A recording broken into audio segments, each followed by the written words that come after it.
வணக்கம். உங்களுக்காக செல்வராஜ்.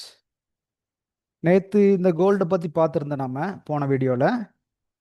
அது பார்த்தீங்கன்னா லைஃப் டைம் ஐக்கு வருமானு பார்த்தோம். லைஃப் டைம் ஐ நேத்தே பிரேக் பண்ணிட்டான் இல்லைங்களா? தங்கத்தோட விலை சீறிட்டு போயிட்டு இருக்குது மேலே. பார்த்தீங்கன்னா நேற்று இது ரெசிஸ்டன்ஸாக இருந்தது நம்மளுக்கு. இந்த ரெசிஸ்டன்ஸ் இது லைஃப் டைம் ஐ இது எல்லாம் பிரேக் பண்ணி அவன் எங்கேயோ ஓடி போயிட்டான். கரெக்டுங்களா? அப்போ இங்கிருந்து வந்து பார்த்தீங்கன்னா ஏற்கனவே நம்ம கீழே இந்த சப்போர்ட் எடுத்துட்டு போயிட்டு இருக்கிற இடமெல்லாம் நம்ம மார்க் பண்ணி பார்த்துட்டே தான் இருந்தோம். இங்கே சப்போர்ட் பிளேஸ் எல்லாம் பார்த்தீங்கன்னா இந்த இடத்துல நேற்று முந்தா நாளெல்லாம் இது பார்த்து பழைய வீடியோவில் அழகாக சப்போர்ட் எடுத்துகிட்டு போயிட்டு இருக்கு. மேக்ஸிமம் வந்து இது லைஃப் டைம் ஐ உடைக்கிறது தான் பாசிபிலிட்டின்னு பார்த்தோம். அது நேற்று நடந்துருச்சு. இன்னைக்கு பார்த்தீங்கன்னா அது அப்படியே கண்டினியூட்டியாக வந்து பார்த்தீங்கன்னா 4497 வரைக்கும் போயிருக்கு. கிட்டத்தட்ட $4500 அப்படிங்கிற மாதிரி கண்டிஷனுக்கு வந்திருக்கு. சரிங்களா? அப்போ இந்தியன் ரேட்டில் எந்த ரேஞ்ச் இருக்குது? அதுவும் தாறுமாறாக போய்த்தே நின்றுருக்கும். எம்சிஎக்ஸ் ரேட்டை பார்த்தீங்கன்னா உங்களுக்கு அது தெரியும். அப்போது என்ன நடந்துட்டு இருக்குன்னு பார்த்தீங்கன்னா இது இப்போ மேலே என்ன ரேஞ்ச் இருக்குதுன்னு பார்த்தீங்கன்னா மேலே எந்த ரேஞ்சுமே இல்லை. வானமே இல்லைன்னு போயிட்டு இருக்கா. எங்கே போய் நிற்க போகிறா? இப்போ டே கேனல் பாருங்க, அப்படியே வந்து சம்மந்தமே இல்லாமல் போயிட்டு இருக்கான். ஒரு நல்ல கன்சால்டேஷன் ஆன முன்னாடி மார்க்கெட் அப்படியே வந்து ஒரு அப் ட்ரெண்டுக்கு நல்லா மூவ் ஆயிட்டு இருக்கு. ஆனால் இதெல்லாம் கவர்மெண்ட் நிறைய பர்ச்சேஸ் பண்ணுறாங்க, எல்லா கவர்மெண்ட்டும். அதனால வந்து பார்த்தீங்கன்னா கோல்டு ரேட் இறங்குறதுக்கு வாய்ப்பு இல்லை. இங்கே வர சின்ன சின்ன கன்சல்டேஷன் நடந்து மேலே போயிட்டு இருக்குது டே கேனில். இங்கே பார்த்தீங்கன்னா அது எப்படி போயிருக்குன்னு உங்களால் சொல்ல முடியும். பாருங்க, இந்த சப்போர்ட்டு அப்படியே இதுக்கு மேலே அந்த லோ வந்து கீழே உடைக்கவே இல்லை.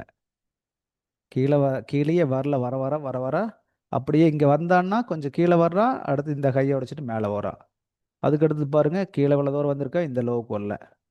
எகைன் என்ன பண்ணுறா? இந்த லோ உடைச்சிட்டு போயிருக்கா. இந்த லோ கரெக்டுங்களா? இந்த ஹை உடைச்சி போட்டு அடுத்தது மேலே எகைன் ஃபர்தராக மூவ் ஆயிட்டா. ஃபைனலி வந்து பார்த்தீங்கன்னா இந்த லைஃப் டைம் ஐயை உடைச்சிட்டு மார்க்கெட் 2 நாளில் மூவ் ஆயிருக்கு, நேற்று இன்னைக்கு. சரிங்களா? அப்போது இந்தியன் மார்க்கெட்டில் நம்மளோட எம்சிஎக்ஸ் கோல்டு, அதாவது 24 கேரட்டோட கோல்டு 10 கிராமோட ரேட் வருது பார்த்தீங்களா? அதை பார்த்தோம்னா நம்மளுக்கு இன்னொரு ஐடியா கிடைக்கும். பாருங்க, இந்தியன் கோல்டு வந்து இது எம்சிஎக்ஸ் ரேட்டு 1,38,000 அப்படிங்கிற ரேஞ்சில் இது 38,248 at% ரன்னிங். லைஃப் டைமில் அது போயிட்டே இருக்கான் 1 hour. நேற்று க்ளோஸ் ஆன ரேட்டுக்கு இன்னைக்கு ரேட்டுக்கு கணக்கு போட்டு பாருங்கள் எங்கே நிற்கிறான்னு. நேற்று இந்த இடத்துல க்ளோஸ் ஆகிருந்தேன் நைட்டு நம்மளுக்கு 11:55 மார்க்கெட் முடிஞ்சிருமே. பார்த்தீங்கன்னா 1,36,500 சம்திங் ரேட்டில் முடிஞ்சிருக்கான். இன்னைக்கு ஓப்பனே வந்து பார்த்தீங்கன்னா 1,500 அதிகமாக ஓப்பன் ஆயிருக்கு. 38,200, கிட்டத்தட்ட 700 பாயிண்ட்டு அதிகமாக ஓப்பன் ஆயிருக்கான். அப்போ என்னென்னு கேட்டிங்கன்னா 10 கிராம் ரேட்டோட ப்ரைஸ் தான் நம்ம போட்டிருக்கோம், 1,38,000. இப்போது 1 கிராம் பார்த்தீங்கன்னா 13,820 இப்போ ரன் ஆகிட்டு இருக்கு. இந்த 2 வீடியோவுக்கு முன்னாடி பார்க்கும்போது பார்த்தீங்கன்னா 13,420 இருந்தது. நேற்று வந்து பார்த்தீங்கன்னா 13,600 இருந்தான். இன்னைக்கு 13,800 போயிட்டான். அப்போ ஒரு கிராமோட ரேட்டு கிட்டத்தட்ட 200 கூடி இருக்குது. முந்தா நாள் போன வீடியோக்கு முன்னத்த வீடியோ பார்த்தா அப்படி வந்து பார்த்தீங்கன்னா ஒரு கிராமுக்கு 400 கூடி இருக்குது. சரிங்களா? 10 கிராமுக்கு 4,000 சேர்ந்துருக்குது. லைஃப் டைம் உடச்சிட்டு போயிட்டு இருக்கா. இது எது வரைக்கும் போவா அப்படின்னு கேட்டிங்கன்னா அதெல்லாம் கரெக்டாக சொல்ல முடியாது.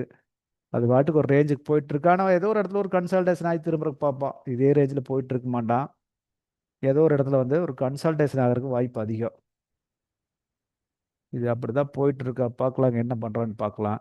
இது கீழே வந்து எங்கே வரைக்கும் வரும் அப்படின்னு கேட்டிங்கன்னா ஒரு சப்போர்ட் பிளேஸ்க்கு வந்துட்டு மறுபடியும் மேலே போகும். சப்போர்ட் ஏரியான்னு என்னென்னா இந்த லைஃப் டைம் வழியை ஒரு சப்போர்ட் இது வரைக்கும் வருமானே சொல்ல முடியல. இப்போ அப்படி தான் இருக்குது. ஏதோ ஒரு மூமெண்ட்டுக்கு கீழே வர்றதுக்கு வாய்ப்பு இருக்குது, அல்லது வராமையும் கூட அப்படியே போயிட்டு இருக்கலாம். மார்க்கெட் வந்து இப்படி தான் ஒரு புல்லிஷ் மூமெண்ட்டில் இருக்கா, ஹை புல்லிஷ் மூமெண்ட்டில்.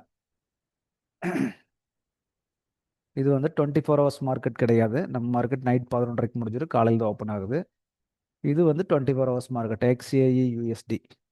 அப்போ இந்த மார்க்கெட்டை தான் நம்ம இந்த மார்க்கெட்டை ஃபாலோ பண்ணால் போது நம்மளுடைய கோல்டு ரேட்டை நம்ம பர்ஃபெக்டாக அனலைஸ் பண்ணிக்க முடியும்.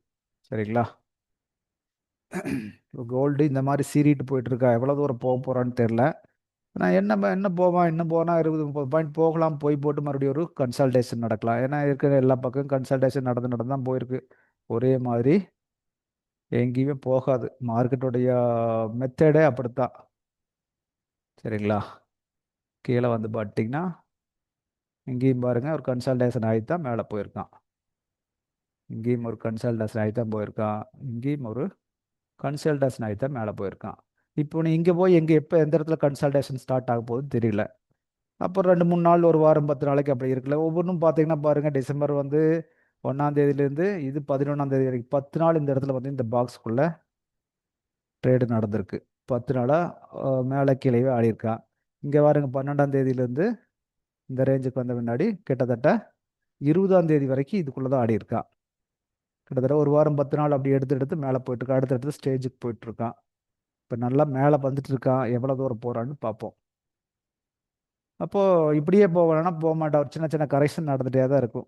ஒவ்வொரு இடத்துலையும் வந்து ஒரு ஸ்ட்ரகிள் பண்ணிட்டு தான் அடுத்த ஸ்டேஜுக்கு போவான். நம்ம பார்க்கவே தெரிஞ்சுக்க முடியும். ஓகேங்களா?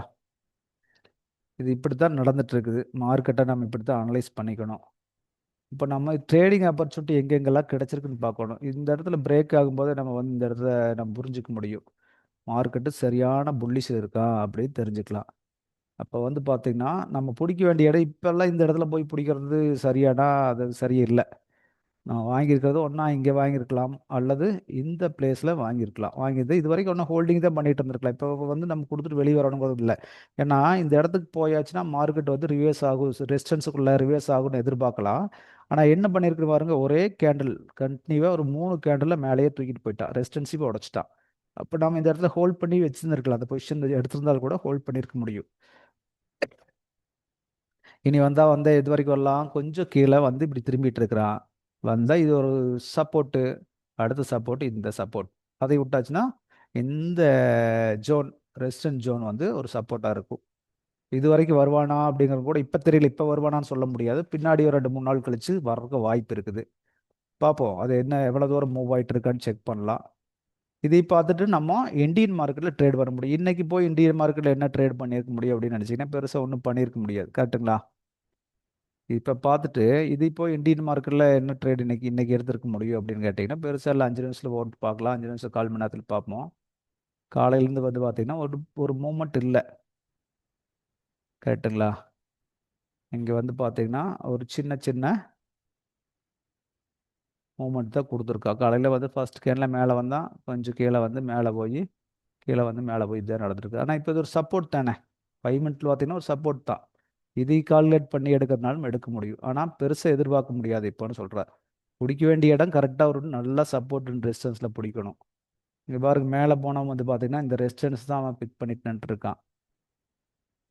இந்த இடத்துல போய் அந்த ஹைக்கு இப்போ உடைக்காம கீழே வந்து மேலே போய் மறுபடியும் கீழே வந்து இங்கே போய் நின்றுருக்கான். இது இன்னைக்கு லோ இதுதான். இந்த பாயிண்ட் வரைக்கும் வருவானான்னு கூட தெரியல. ஓகேங்களா? கொஞ்சம் பொறுமையாக தான் நிற்க வேண்டியது இருக்குது இதில். எக்ஸ்சிஐ யூஎஸ்டியில் பார்த்தீங்கன்னா இது 5 மினிட்ஸ்க்கு வந்து பார்த்தீங்கன்னா அதே தான் சொல்ல வருது. இதில் பாருங்க 5 மினிட்ஸ் பார்த்தீங்கன்னா ஒரு சப்போர்ட் தான் எடுத்துகிட்டு போயிட்டுருக்கான். இங்கே மேலேயே வந்துட்டு இருந்த மார்க்கெட்டு இது எப்படி வந்திருக்கான்னு பாருங்க. எல்லாம் ஸ்டெப்ஸ் தான். மேலே போய் கீழே ஒரு படிப்படியாக ஏறி தான் போவான். இவ்வளோ தூரம் போயிருக்கா, எகைன் இங்கே வந்திருக்கா, போய் வந்து மறுபடியுமே இதுதான் நடந்திருக்கு. இப்போ என்ன பண்ணுறான், கீழே வந்து நின்றுருக்கு. கீழே எங்கே வந்திருக்கான்னு பாருங்கள். பர்ஃபெக்டாக இந்த சப்போர்ட்டை தான் பிக் பண்ணிட்டு அவன் மறுபடியுமே இங்கிருந்து திரும்பி மேல் நோக்கி போகிறான். கரெக்டுங்களா? அப்போது நம்ம இந்த ட்ரேட் பண்ணணும்னு நினச்சா இதுகளை வச்சு பண்ணலாம். நம்ம இந்த எக்ஸ்ஏ யூஎஸ்டி டாலர் மார்க்கெட்டை வச்சுட்டு இந்தியன் மார்க்கெட்டில் ட்ரேட் பண்ண முடியும் ஈஸியாக. இது ஒரு நல்ல சப்போர்ட். கீழே வந்துட்டு மேலே திரும்புகிறோம். இந்த பிளேஸ் அருமையான சப்போர்ட்டு. அப்போ அந்த இடத்துல தான் வந்து மார்க்கெட் ரிவர்ஸ் பண்ணுது. சரிங்களா? அப்போ இந்தியன் மார்க்கெட்டு இந்த இடத்துல வாங்கியிருக்க முடியும். இந்த இடத்துல இந்தியன் மார்க்கெட் செக் பண்ணிங்கன்னா கோல்டு 5 மினிட்ஸ் அதே தான் சேம் பிளேஸ் வந்து இந்த பிளேஸ் வருது. 1,38,000 அப்படிங்கிற ரேஞ்சில் இருக்குது. இங்கேருந்து பார்த்தீங்கன்னா இப்போ ஒரு 300 பாயிண்ட் மேலே போயிருக்கு. சரிங்களா? ஒரு லாட்டுக்கு பார்த்தீங்கன்னா 30,000 ரூபா கிடச்சிருக்கு. ஒரு லாட் சைஸ் 100 இன்ட்டு 100 ருபீஸ் அப்படின்னு போட்டிங்கன்னா 30,000 ரூபா வந்துச்சு. 300 பாயிண்ட் வந்திருக்கு. ஓகேங்களா? நம்ம வந்து ட்ரேட் இப்படி தான் கட்டமைச்சிக்க முடியும். அப்போது இந்த சப்போர்ட் ரெசிஸ்டன்ஸு எந்த அளவுக்கு ஒர்க் ஆகுதுன்னு பாருங்கள். இண்டிகேட்டர் இதை யூஸ் பண்ணி பார்த்துறாதீங்க. சப்போர்ட் ரெசிஸ்டன்ஸை மட்டும் வச்சு மூவ் பண்ணி பாருங்கள், கரெக்டாக இருக்கும். இப்போ அதுக்கு பின்னாடி நான் சப்போர்ட் ரெசிஸ்டன்ஸு எப்படி வரைகிறதுன்னு சொல்லியிருக்கேன், இண்டிகேட்டர் இல்லாமல் ட்ரேட் பண்ணுறது எப்படின்னு சொல்லியிருக்கேன். இதை மட்டும் ஃபாலோ பண்ணுங்க போதும். சரிங்களா? மெதுவாக கற்றுக்குங்க, ப்ராக்டிஸ் பண்ணுங்க. ப்ராக்டிஸ் பண்ணுற அளவுக்கு இது கை கொடுக்கும். எந்த அளவுக்கு பழக்கம் இருக்குதோ அந்த அளவுக்கு பழக பழக பழக பழக நம்மளுக்கு கை வந்துடும். அப்புறமா ட்ரேட் பண்ணலாம் மெதுவாக. அவசரப்படாதீங்க. யாருக்கிட்ட ட்ரேட் பண்ணுறோன்னா நம்பி காசு கொடுக்காதீங்க. யாருக்கிட்ட அக்கௌண்ட்டில் காசு போட்டு கொடுக்காதீங்க. உங்களுக்கு படிச்சுட்டு நீங்களே ட்ரேட் பண்ணுங்க. நீங்கள் தெரிஞ்சுட்டு பண்ணுங்க. யாரையும் நம்பாதீங்க. யாரை நம்பி காசு கொடுக்காதீங்க. சரிங்களா? இந்த பதிவு உங்களுக்கு பிடிச்சிருந்ததுன்னா சப்ஸ்கிரைப் பண்ணுங்கள், லைக் பண்ணுங்கள், ஃப்ரெண்ட்ஸுக்கு ஷேர் பண்ணுங்கள். இது வரைக்கும் வீடியோ பொறுமையாக கேட்டதுக்கு நன்றி. நன்றி, வணக்கம்.